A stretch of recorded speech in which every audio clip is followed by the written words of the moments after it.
Today we're at the Isle of Dogs. Now, a skull came up in April 2009. It's found by Nick Stevens, and he's here with us today. And we came down yesterday and we found a little bit more of the body. Now, the other reason that we're very interested in this site is that we are very close to the site of the Great Eastern, where the huge ship was constructed and where it was launched. So those are the two reasons that we've come to the Isle of Dogs today.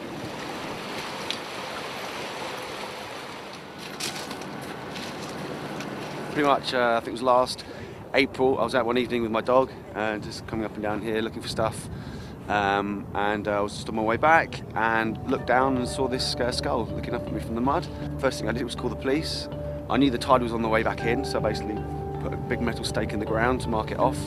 About 20 minutes later, I was joined by about 3 policemen and a forensic guy.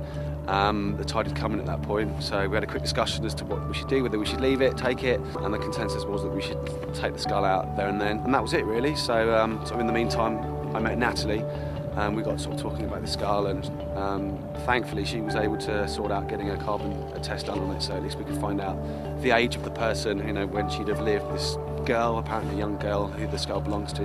And then so we came back just before Christmas to sort of try and find the spot. Unfortunately, somebody had pulled the marker out, so I was able to sort of determine pretty much where it was. So it wasn't a particularly low tide back before Christmas, so we came back yesterday to come have a look at low tide, and unbelievably Natalie found a bone sticking out of the mud. We had a bit of a scrape around and some ribs and a couple of vertebrae, a collarbone, so we figure that this is the spot, and hopefully we found the rest of this unfortunate person. So this is what we're going to do now.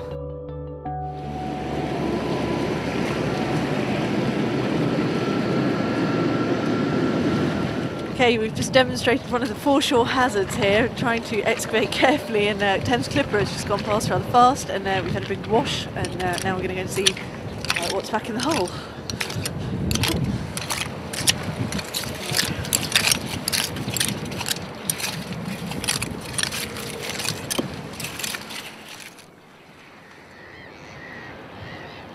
We're looking at a very nice timber slipway made of very substantial timbers.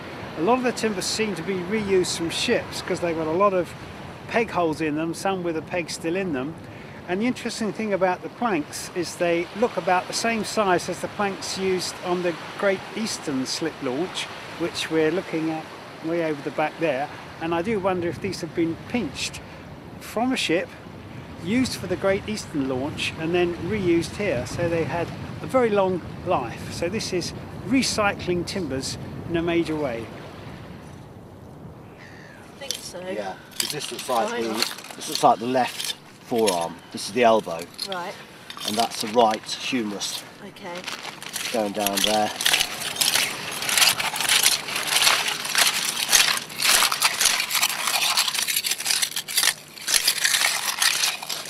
So now we've managed to recover the bones. We're putting them in plastic bags. We're going to label them up.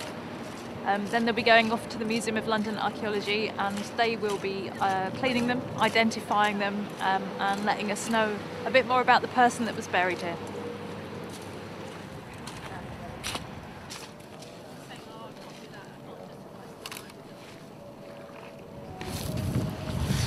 Finding human remains on the foreshore is amazing at the best of times, but to find an articulated skeleton in a grave cut is absolutely astounding.